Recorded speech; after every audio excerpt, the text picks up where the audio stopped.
In this week's video, I'm going to show you the Triumph SpeedTwin USB socket, where it's located, and how I'm using it at the moment. So stick around and I'll see you in a few minutes.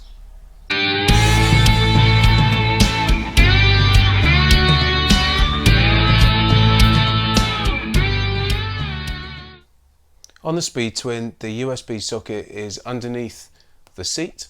So you use your key, we'll open that. You have to lift and pull to remove the seat.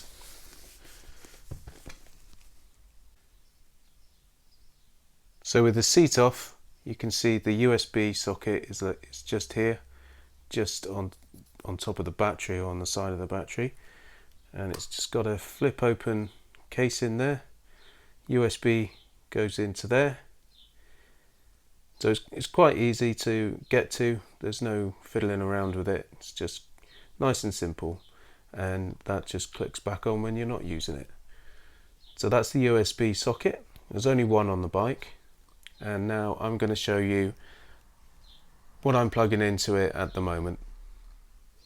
So when I go on trips on the bike, I like to use the TomTom Rider 550 sat nav, which I have here, this little device. And it is brilliant. Really do recommend this device. I've made a video on it, so I'll leave that in the link. Go check that out if you're interested. But when this is on the bike, it can either be hardwired to the bike, you can either use it off its own battery after it's been charged, or what I like to do at the moment is put the USB cable into the USB port on the bike, and then I run it underneath the seat, underneath the tank, and then up to the handlebars and plugged in to the TomTom. That's what I'm doing at the moment until I got time to get this hardwired to the bike. So I'll show you how I set that all up. Okay, so this is how I do it. So I've got the USB cable just here, and I'm just going to plug it in to the USB port on the bike. And then I'm just going to tuck it in under the frame and around the tank up to the handlebars. So I'll do that now.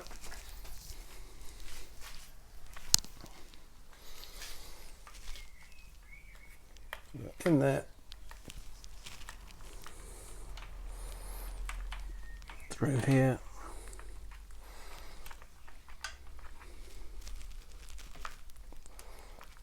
can be a little bit fiddly, but it's easy enough to do.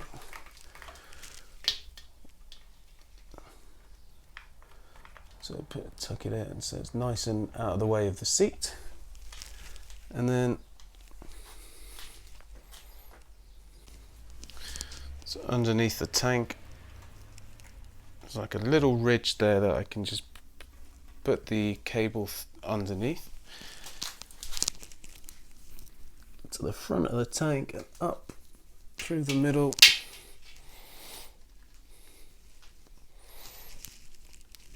Just make sure that goes all the way underneath, and then there is a bit of slack, so to stop it from coming down out of the tank here, I just wrap it around just a few times, just so that it keeps it a little bit out of the way, but not so much that you're just going to restrict any turning on the handlebars. And then what I do then is plug it in. So then, as you can see, the wire comes up through around the handlebars a couple of times, and then it just plugs in to the back, just in there, which I can't do at the moment because I'm one-handed. That is how I'm using the USB socket on the bike at the moment. I am planning to get the sat-nav hardwired so that I can just keep it plugged in and it turns on and off with the ignition. But at the moment, until then, I'm happy with the way that is. The USB socket, you can use that with anything. You can take a cable for your phone, run it through underneath the frame, underneath the tank and up to the handlebars, just like I did then, and you can just plug your phone in and charge it on as you want. So that's the USB socket on the Triumph SpeedTwin. that's how I'm using it at the moment, and it's really easy to use, really easy to find and to get to.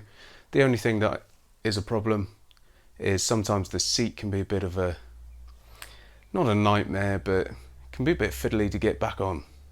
But anyway, that's the Triumph Speed Twin USB socket underneath the seat, and that's how I use it.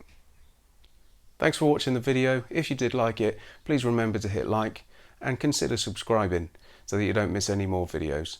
Until next week, safe riding. I'll see you soon.